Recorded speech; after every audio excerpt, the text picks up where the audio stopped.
So, topic. What's happening? Huh? She gets the wrong materials or what? No. Yeah, that book. Okay, good. So now, topic is hierarchy. The topic of hierarchy. Right? So since we are a little short in time, we will not collect the thoughts and feelings when we hear the word hierarchy. We will skip that out of time reasons. Hierarchy, the meaning, it comes from Greek language and it means divine order. Isn't that interesting? Hierarchy is divine order. In other words, it is given by Krishna, part of Krishna's system, that there is hierarchy. And the purpose of hierarchy is to protect. That's the purpose of hierarchy. So that everybody receives protection. Therefore, Krishna has given us this system of hierarchy. So, of course, who is on the top of the hierarchy? Krishna, very true. So, Krishna is on the top, he's the supreme controller, enjoyer, proprietor. Everybody below him is simply servant. Right?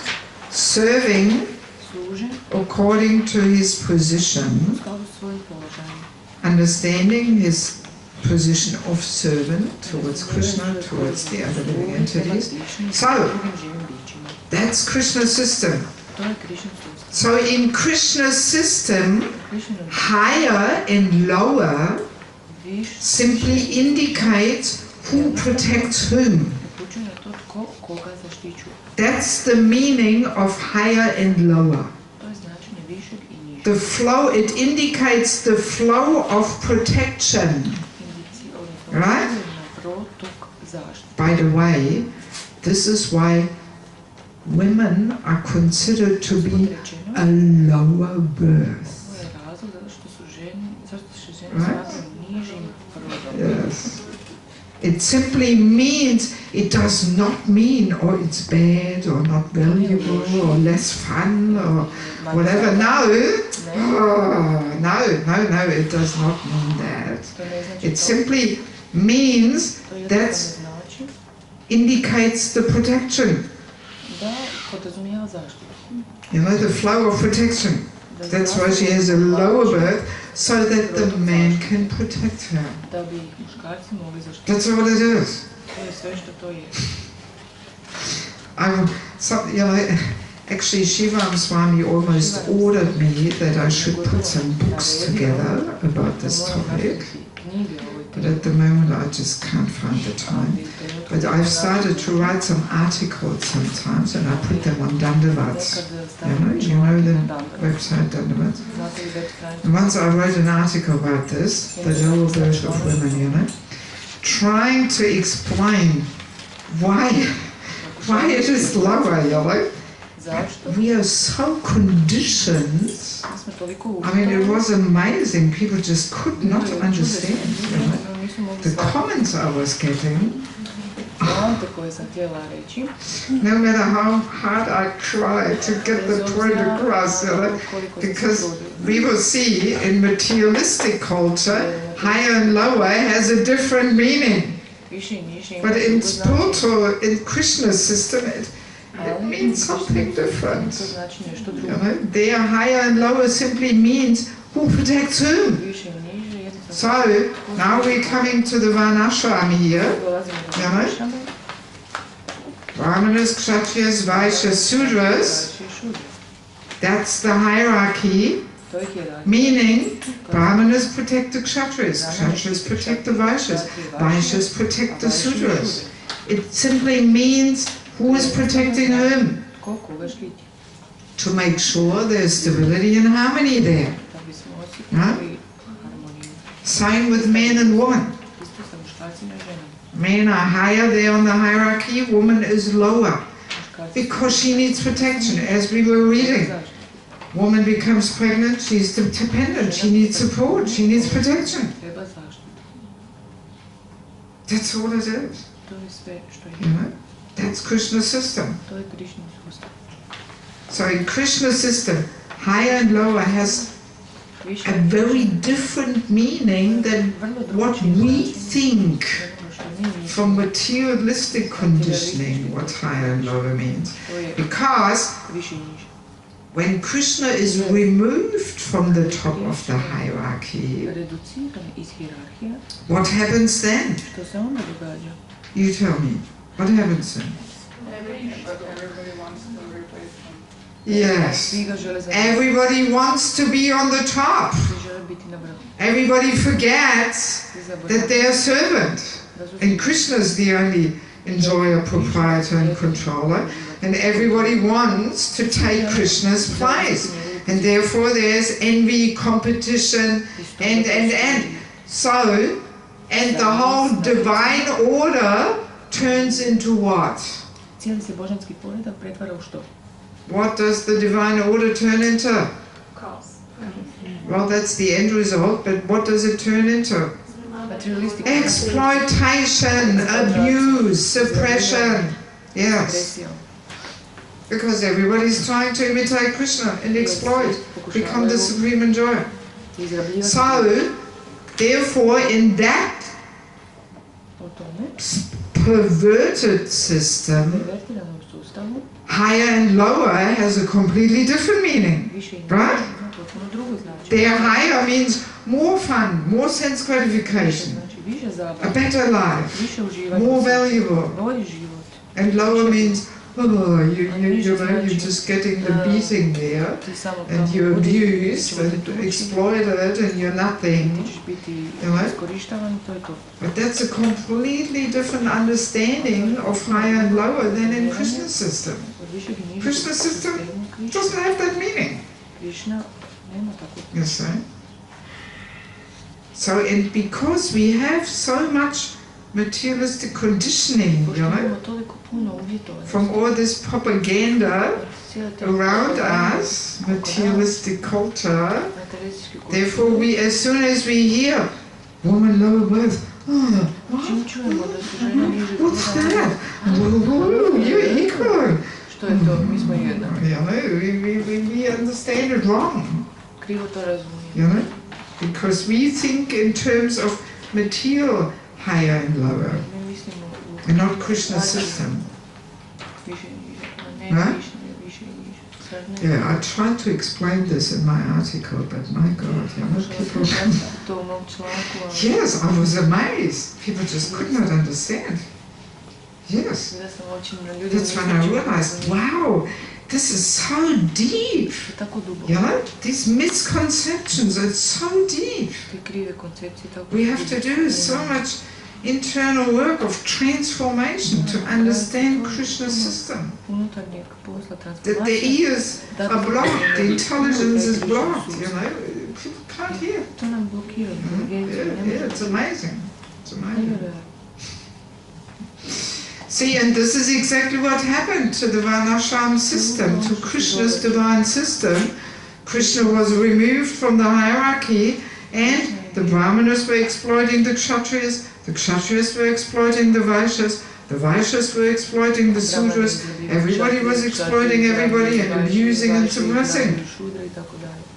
And same thing there with man and woman. You know? So that's where the whole woman's exploitation, abuse, suppression came in, because the head, you know, the men were not God conscious.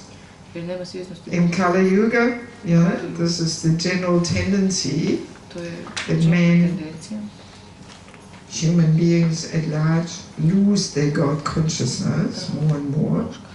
So as a result of that, you know, just these two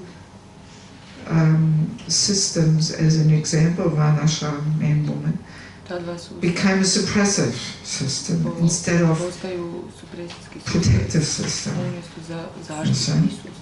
So now, what's the solution? What's the solution to the problem? To put Krishna back onto the top. It's not equality. It's not independence. That's where the whole world goes wrong. Right? Because of that experience, that women became exploited and abused and suppressed, everybody thinks, okay, let's become independent. Equality, freedom, women's liberation, that's where it all came from. But that only gives more trouble to women. No comment. Sorry. Yes, it only increases the problem because it's Krishna's system that we are meant to be protected. We are meant to be subordinate. Krishna's system. So whenever we think our system is better, we've got a better idea. Everything else goes out of place. Yes. I mean, this is a big topic now, even in countries like India and Bangladesh. Yes. Yes, because all the women look towards the West, they all want to be independent, and Korean women not get married, this, that. It's a big thing. That's why I did in November, I did a whole tour around India giving this course to the women. It was a big revolution, even in South India. Yeah. That's the situation, yeah. It's all, Kali Yuga is so quickly progressing, you know? All these misconceptions are coming in like anything, you know? Yes. But they carry the culture in the blood, you know? Yes, as soon as they hear, thank you for telling us, reminding us, you know? Yes, and especially when it comes from a German woman's mouth. Very powerful, you know? If I had an Indian body or Russian body, well, she's Indian, she's Russian, but German, okay. It's the latest thing from Germany, you know? But if an Indian woman talks like that, oh yeah, my grandmother also talks like that. It's all stuff, yes. Yeah, so that's the whole thing, you know. The solution is not independence, it's not women's liberation, it's not the solution. It's simply putting Krishna back on the top. Yes.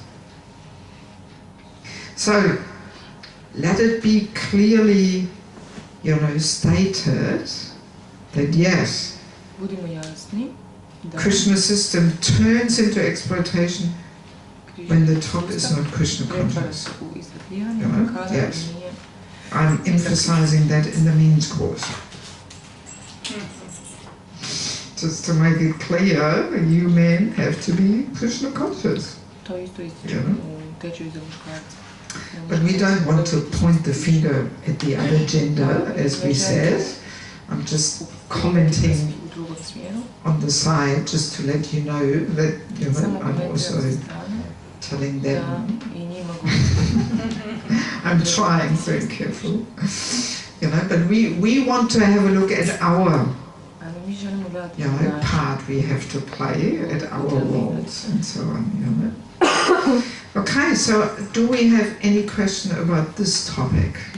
Quick one. You've asked already a few questions. I want first have a look if there's any questions from anybody else. No? All right. Okay. You're lucky this time. I'm very responsible person, very. Mm-hmm. I follow the Dharma, mm-hmm. And I'm from ancient time like you, but today is there's something different. And second thing, all women are not the same. Someone of us got another gene, and we want to be a leader, but not on a negative way. For example, I want to have my job, do something good for others, and I don't like children at all. I don't even like to see anyone. Okay. I think we're just going to have to park this, because you will find the answers, maybe. If you have an open heart and open mind, yes, you will find the answers. Okay, let's just park the question, because we're just going to come to the actual topic now. But today is modern time. Huh? Well, let me get there. Let me get there. I'm just trying to gear up first. Yes? Ja samo želim reći nešto što je suprotno njezinom iz svog vlastitog iskustva. I would just like to share an opposite experience, from her own life. Znači ja sam upoznala Bhakte zajedno sa svojim suprugom. I met devotees together with my husband. I kad sam pročitala u Šrila Prabhupadovim knjigama da osoba treba postati sluga, and when I read in Srila Prabhupada's books that a person needs to become a servant, znači nisam kao Mataji proučavala uopće vedsku kulturu, niti znam šta o tome, ja sam dijete zapada. So I haven't studied the Vedic literature like Mataji. I'm the child of the West. Ali moje logičko razmišljanje je bilo, ako trebam služiti, onda trebam naučiti slušati kroz osobu koja mi je prva pri ruci. So my logical understanding was, if I need to learn how to serve, best is to learn on the person who is right next to me, first one. And u stvari su to moj muž i moja djeca. This is my husband and moji roditelji, and my parents, and kasnije moji pacijenti, and naravno. later my patients. Moji prvi ljudi s kojim se ja susrećem svaki dan. So the people I meet daily. Very true. Just in a nutshell, for all those spirit souls who drive the sports car, the best way to learn to become humble servant is really by practicing on husband and children. Definitely. Especially being mother, you have to become selfless servant. Yes. We will discuss this later more. A mother has to serve 24 hours a day, whether she likes it or not. She has to serve. Best way to learn to become a humble servant. But because today, in materialistic culture, nobody wants to serve, that's why many people don't want children, because they know if I have children, I have to serve. And they say, no, forget it, I don't want to serve. Even that's why many people don't want to marry, because they know if I'm married, I have to give up my independence. But see, we are in this world because we want to be independent from Krishna. And on the husband, we practice how to give up our independence. How else we going to practice? Krishna is too far away, Guru is too far away, husband is always there. And on him we learn and cultivate, dependence, becoming a humble servant. We will discover this more in a minute. But we are happy we have not husband. We enjoy life. No problem. You can enjoy life without a husband. No problem. And See, I'm coming from medical background. I remember when you have, patients in the hospital, they're almost on the verge of leaving their body, and then you go and see them. So how are you today? Fine, I'm good. Yes. But he's almost dying. But he thinks, yes, I'm better than yesterday. Yeah, I'm actually good. That's good, because he's happy. But how long? He doesn't understand what real happiness is. Everyone will die. Okay. Next topic is, And that's the real one for this morning. We're getting there now. Who is leading? The men or the women? Woman. Who is leading? What do you think? Clever woman. Man. Man. Okay. Men. Women be kind of men. Žene, ali kroz muškarca. The women enter through men. Yes. So ultimately both leading in their ways. Yes, in their ways. So let us understand. Let us understand this more deeply. So let's first look at a little bit of philosophy here, very quickly. On the transcendental platform, actually Krishna is the only male. And all living entities are female. They are meant to be enjoyed by Krishna. Right? We have heard this before, I'm sure. So Krishna is the only male, meaning he is the supreme enjoyer, controller, propriety. All living entities are female, meaning they are meant to be enjoyed by the Lord. And, as we all know, Krishna's pleasure potency, Ladini Shakti, is there in the form of Srimati Radharani. And she is most expert in giving pleasure to Krishna. She knows how to please, how to sacrifice anything and everything to please him. Yeah? Nobody knows better than her. And, as we all know, through her selfless sacrifice, through her devotion, she actually controls the supreme controller. Right? Not by telling him what to do and what not to do. That's not how Radharani controls Krishna, by getting on his case. But through her complete surrender and submission and selfless love. That's the power of love. Yeah? Love controls so much more than fear. Yes, yeah, so that example Radharani and Krishna are giving us, it's pretty amazing. I mean, she controls that personality who controls everything. She controls. Yes. Yes.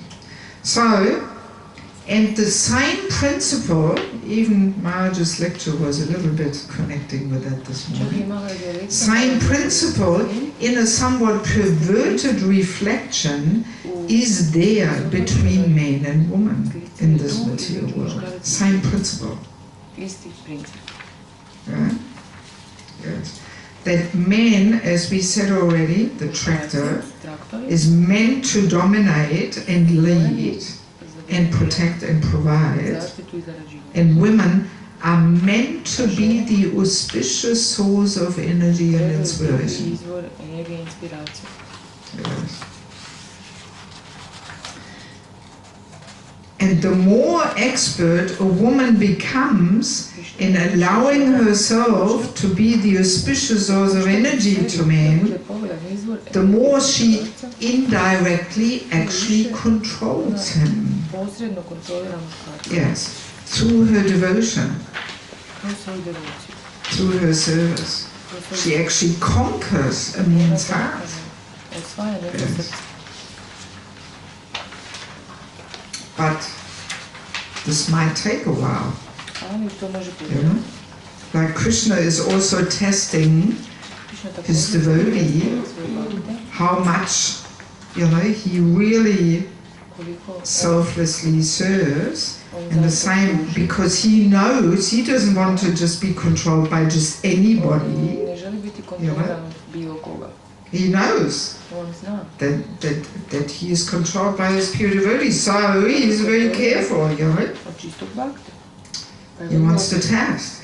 So same tendency we can also even find in men, that they know the power subconsciously. They might not consciously know and understand, but subconsciously they know the power of women's energy and the power of service and submission, and they want to test, you know, is my wife, is this lady really putting herself below?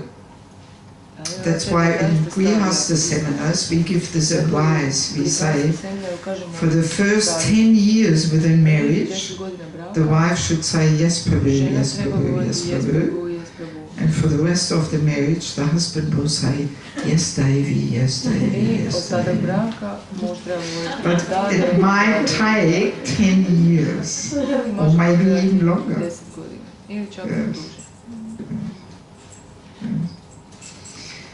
We have a few nice quotes here. 421.4, I only took the key sentence out. Later on we will come to the whole paragraph. Prabhupada says, when thus protected, women as a class remain an always auspicious source of energy to men. Yes. Or in another purport, 426.15, he says, actually, a woman is supposed to be the energy of the man. Historically, in the background of every great man, there is either a mother or a wife. And Prabhupada says in the background. He does not say next to or 2 steps ahead, but he says in the background. Right? Yes. Very, very easy to understand, you know. I hope it is easier to understand. You know, if you want to give your energy to the man, you can only do this when you are subordinate. Does that make sense? If you are next to, well, then you're not giving your energy to the man. Then you want to use it for yourself. Yes, right? Basically, we can say what it means in simple words to give you the energy to the man. It means to make him the hero. To let him be the hero, not try and be the hero yourself, but let him be the hero. Because that's man's nature. Men want to be the hero in the eyes of a woman. That's what inspires him to be responsible, to be active, to do his duty. Yeah? Very important to understand. I want to read this next purport because Prabhupada puts a few very interesting things in there. So the verse is, this is Priyarata, about Maharaj Priyarata. He greatly loved his wife Bahismati, and with the increase of days, the exchange of natural love also increased. By her feminine behavior, as she dressed herself, walked, got up, smiled, laughed, and glanced about, Queen Bahismati increased his energy. Thus, although he was a great soul, he appeared lost in the feminine conduct of his wife. He behaved with her just like an ordinary man, but actually he was a great soul. So now we hear Prabhupada's purport. To maintain such a life of strict vigilance, one needs encouragement from his wife. In the Varnashram Dham system, certain classes, such as the Brahmanas and Sannyasis, do not need encouragement from the opposite sex. So this already is a very interesting point, that actually, again, perfectly Krishna system, only very Brahminical men don't need that feminine energy to be inspired. All other men do. Right? Isn't that interesting? So, you know, for a man, whether he's married or not married, it's not just the gross thing of sex life or something. No, no, no. It's the subtle thing. It's the feminine energy. That most men, they do need that feminine energy to be active, to be inspired, to be responsible. Yes. And it's built into the male nature, the tractor, just to make sure that the women are protected. Right? Isn't that amazing? Because if that quality, that need of the man would not be there, oh well, then probably, you know, not so many men would feel they want to protect a woman. But because they need that feminine energy, you know, it's all nicely part of Krishna's system, so that really the women are protected. And it's very interesting, there's even statistics that most men who are criminal and violent, they're not married. You see? So, very easily, when a man does not have this auspicious source of energy in his life, then his male energy and male nature gets misdirected into a violent, abusive, criminal way.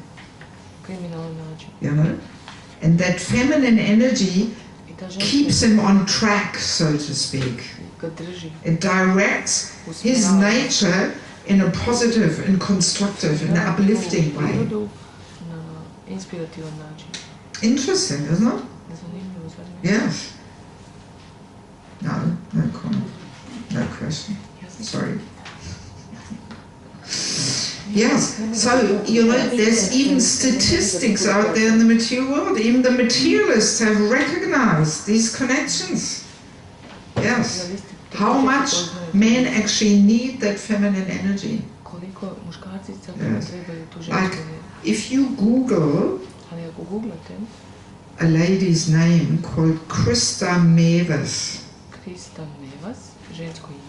This is a German woman, you spell it C-H, Krista, and then Mewes, M-E-W-E-S,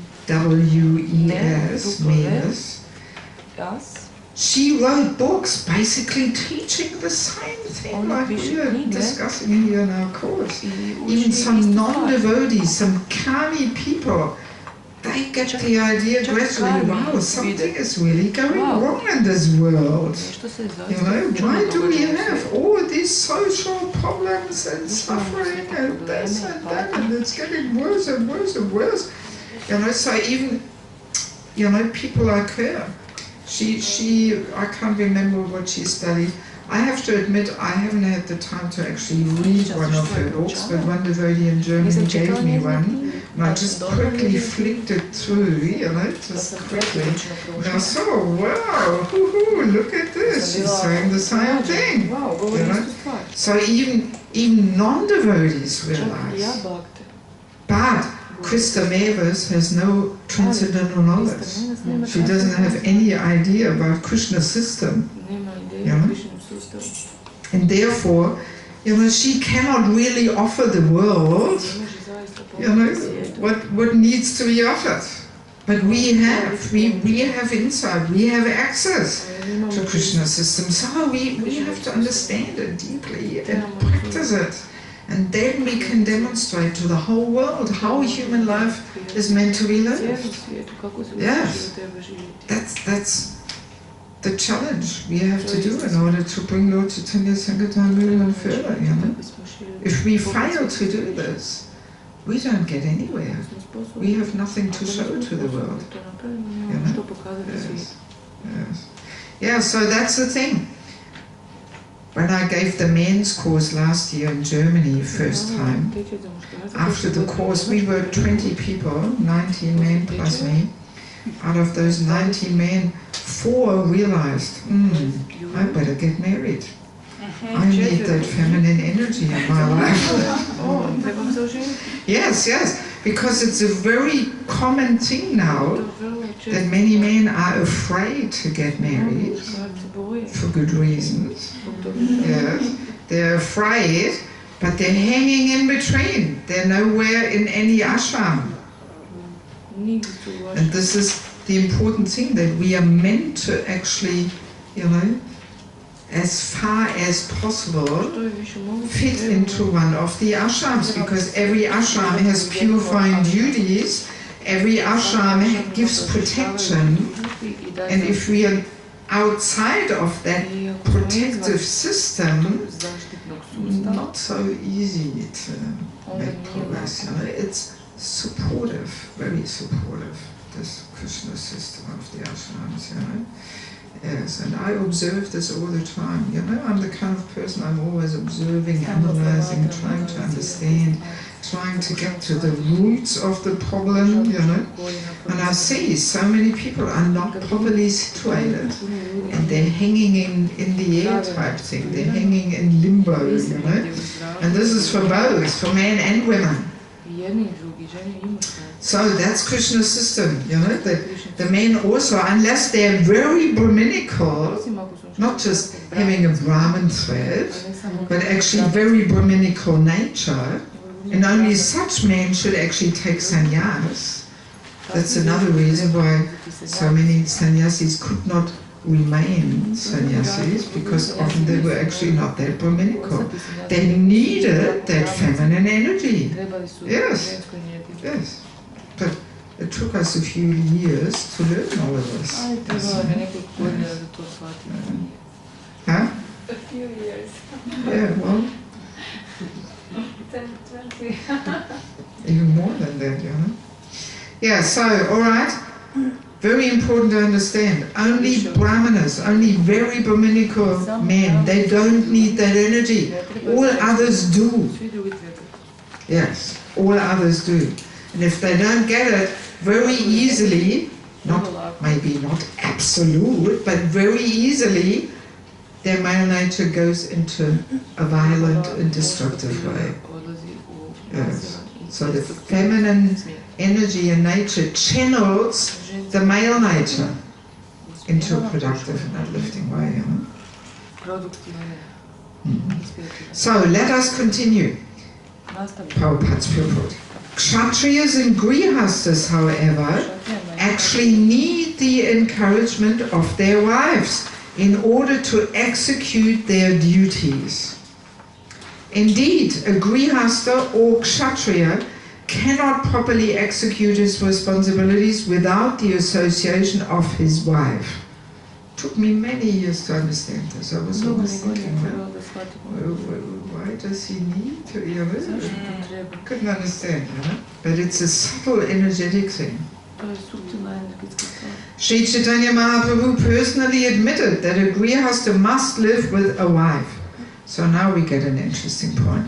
Kshatriyas were even allowed to have many wives to encourage them in discharging the duties of government.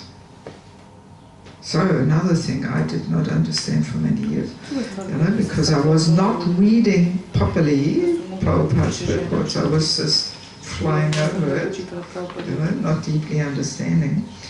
For many years I was wondering, how is it that these kings had many wives? And I was thinking, was it that they were so lusty that they could not be satisfied with one? Or what is it? Yes. But here we got it. Because they were such heroic leaders that the feminine energy of one wife was not enough. Yes. That's why they had many wives. And then they were picking up that energy from many wives, and they became very heroic leaders, ruling the whole world. Yes. Yes. That's the reason. Yeah. Interesting. The association of a good wife is necessary in a life of karma and political affairs. Necessary. Prabhupada says. To execute his duties properly, therefore, Maharaj Priyavata took advantage of his good wife Bahasmati, who was always very expert in pleasing her great husband by properly dressing herself, smiling, and exhibiting her feminine bodily features. Queen Bahasmati always kept Maharaj Priyavata very encouraged, and thus he executed his governmental duty very properly. In this verse, Ivar has twice been used to indicate that Maharaj Priyavata acted exactly like a henpecked husband, and thereby seemed to have lost his sense of human responsibility. Actually, however, he was fully conscious of his position as a spirit soul, although he seemingly behaved like an acquiescent kami husband. So externally, he seemed like, oh, he's just an attached householder. But no, internally, he was detached. And he simply, accepted his wife to play that role of being a king, and he needed that feminine energy to execute these Kshatriya duties. So now the very common question is, so what does it exactly mean, being the auspicious source of energy? Is it all we have to do is just smile and glance and be beautiful and the way we walk and talk and so on? Is that all? Yes. Yes. Is it? Yes. Okay. Because women are so... Sorry, it's not your turn now, it's still my turn, I'm sorry. No, it's actually not everything. The main thing is the internal part, putting oneself below. That's the main thing. We can be smiling and being very feminine and all that, but if we don't put ourselves below, we cannot give our energy to the man. Not possible. Not possible. So the main thing is really that, of putting oneself below. And this is just an ego thing, actually. It's a matter of the false ego. See, married life is the battlefield for false egos. Anybody who's married here, or who has been married, maybe remembers, it's all, I know better, he's right, he's wrong, I know better, I'm right, oh, let him know, I'm right. It's all ego stuff. It's all ego. We don't even realize, we're so caught up, we identify so much with the false ego that we don't even get the point, we don't understand. It took me also many years to understand.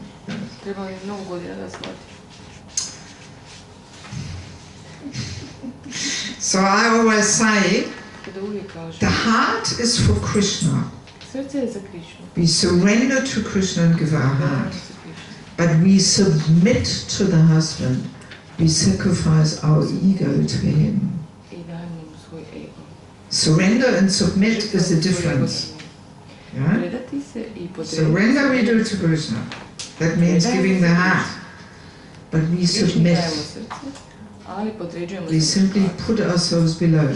We sacrifice, we give up this ego pushing. Yeah? Actually, when I started giving this course, I realized this big topic of false ego. I even put a separate course together just about the false ego. Because unless we get deeper insights into this false ego, we can't really get much anywhere. Yes, yes, yes. So that's basically what it means. It's painful. The surgery. Yeah, I'm sorry, I warned you. You know? It's working. Yes, I mean, I tell you, this is the toughest session here. It is the toughest session. It is. And see, you know, once we understand, yesterday we were establishing how materialistic culture blows up the ego. You know? And we've been taking that in for so many years. So it's not a surprise that now we're getting insights into spiritual culture. The ego rebels. Hang on, what about me? You've been feeding me so nicely, you know, and you can't just hit me on the head now, you know. The ego rebels. Of course. Because we spent so many years feeding it nicely and blowing it up, you know. The ego doesn't like it. Of course not. Yes, but we have to distinguish between the ego and me as spirit soul, you know. We have to understand, this is just my false ego. It's not me as spirit soul, you know, just the ego rebelling, not wanting to hear it. And sometimes for people it's so difficult, they explode, you know, and storm out or something. These things can happen just because the ego just gets the better of them, you know. What to do, you know? Oh, it's up to us whether we want to hear about this topic or not, and if we don't have to come, you know. Yeah, it's. I tell you frankly, this topic, you know, sometimes people really almost fall into a crisis when they realize how many mistakes they have made in their marriage. I have people coming up to me with tears in their eyes, crying, saying, I wish I had heard all this 20 years ago. Then I would have saved myself torturing my husband and ruining his life. And because see, this is how the male nature is built. The most painful thing for a man is to be the loser in the eyes of a woman. This is the most painful thing for a man. Yes. This can finish him off. This can so block him. You know, if the wife is always 2 steps ahead and she knows everything better and she always instructs him, you know, oh, just see, I told you so. Why didn't you do it like I told you? Oh, this is like 1,000 knives into the heart of a man. Yes. We don't realize. Yes. Out of ignorance, we don't even realize. You know? Yes. We don't realize what sometimes our words, what effect they have on the man's heart and nature. Yes. Once when I was giving this course, there was one Prabhupada disciple, Mataji there, and she shared with me privately, she said to me, you know what, just a few weeks ago, my GVC, who is not a Prabhupada disciple, he came up to me and he said to me, you know, Mataji, one thing I have to tell you, I have been walking around with one thing for the last 10 years, and I did not have the courage to tell you, but now I tell you. And he said, you would not believe how often your words are like 1,000 razor blades cutting my heart into pieces. He said that to her. And then she said, and she started crying when she told me that. And she said, and only now after this course, I actually realized what he was talking about. Because simply out of ignorance, because we don't know these things, you know? we don't know the male nature and. You know, so many times we just do the wrong thing, you know, and we don't even realize. We don't even realize. Yeah, so this is the thing, you know. For men, it's almost intolerable, you know, especially in a husband-wife relationship, but this is not only in husband and wife. The principles we can apply on all dealings with men, on all dealings, even in management, even at work with non-devotee men, you will find same principles are there. Son also, yes, especially when he's growing up, when he's teenager, a mother has to be the energy to him. If she tries to constantly instruct him, she can completely block him. Yes. See, especially a husband cannot follow in the footsteps of a wife. Cannot. It's not according to Krishna's system. No. Cannot. I want to share one little thing from my own marriage with you, because I didn't know all these things. Whenever I was trying, in a very mood of friendship way, to tell my husband, you know, to make a suggestion. Why don't you do it like this and this and this? You know what answer he gave me? It's a pretty funny one, but also a lot of truth in there. I'm glad he gave it, because I'm always using it in this course. He said to me laughingly, you know what?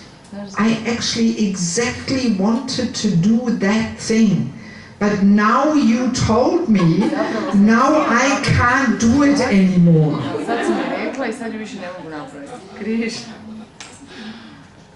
This is how the male nature is built. That's the tractor. That's the tractor. Can't do it anymore. Sorry. But isn't this such a reaction childish in fact? No, it's not, because it's built into the tractor. It's part of the tractor. The solution is not, just be humble and accept, you stupid guy. You know, why aren't you humble? Why are you so childish? No, it's built into Krishna's system. Yes, it is. I'm sorry to tell you, it is. And you will find the same thing in all your dealings. When I was giving that course in Germany, there was one Mataji there. She has a job at some office, and she applied these same principles at work with non-devotee men. And immediately, instantly, the whole atmosphere changed at work. And they behaved so much nicer to her. Instantly. Because it's so built into the male nature of wanting to be the hero for the women. Otherwise, how can he protect her? How can he take charge? How can he provide? That's what stimulates him. That's what encourages him to be responsible. You see? Immediately you get the result. Immediately. That's how built in it is. And if we think, you know, our system is better than Krishna's system, we will just run with our head against the wall, and we can be surprised why we always, you know, why we don't have such nice and harmonious relationships with men around us. You know? I tell you, I'm also still learning. You know? Sometimes also my ego gets the better of me, and I'm trying to be the hero, and boom, immediately, I can feel, okay, I better practice what I'm preaching here. So, you know, I'm also learning, not easy, because the ego is so subtle. It always finds some way of, you know, pushing us there, you know, yes. Even in management and preaching, everywhere we have the same principles. That if we women try to be the hero ourselves, we compete with the men, we want to be there in the front. It's backfires. You know? Yes, we will not have a nice relationship with men around us. We will not get what our female nature needs, actually. You see? Yeah? I don't want to ask for questions yet. And it is. Can we go a little bit longer, just to kind of conclude this? Yes. Yes. So, because this knowledge is almost lost and forgotten, you know, and it mainly comes from this whole equality thinking. You know, that puts the whole system out of place. So, this knowledge that woman is meant to be the auspicious source of energy, which is a very beautiful position, very responsible. You know? Yes! Oh my God, we will discover, you know, we women, we have such an important position in human society. Yes. So, because that is all lost and forgotten, and because there's all this whole equality propaganda there, even in India, the children learn it at school, yes, man and woman is equal, you know, there's this whole materialistic brainwashing going on in India in the schools, you know, Bangladesh also. So, therefore, the ladies of the modern days, they are competing. They want to be at least next, at least equal, if not 2 steps ahead. They don't want to, you know, they think, they see the whole thing with materialistic eyes and think, oh, this putting below, this is all suppression and exploitation and this and that. Because as we said, that's how the hierarchy got out of place, you know, initially. Yes, it was the men losing their God consciousness. It was. You know, just to make it clear. Just not to upset here anybody or anything. It was, definitely. So, but because this whole understanding is lost and forgotten, so that's why the women want to be equal, if not 2 steps ahead. So, what's the result? That the men don't get that auspicious source of energy anymore. Right? Because they're using their energy for themselves, to become themselves the hero, rather than letting him be the hero. Right? So, and as a result of that, well, let's have a look for the men. So usually, first of all, initially, if the men are still somewhat men, you know, if they have not become all wimpy, feminine, you know, truckers in Russian. Do you say trucker? No. I like them. I can be everything with them. No comments, it's not your turn, it's still my turn, sorry. So, first of all, the male ego objects. The male ego doesn't like it. No, doesn't like it. Because he is meant to lead. He is meant to play that role of taking charge. Right? That's why he will object. You know? And also, not only that, but he also, it weakens him.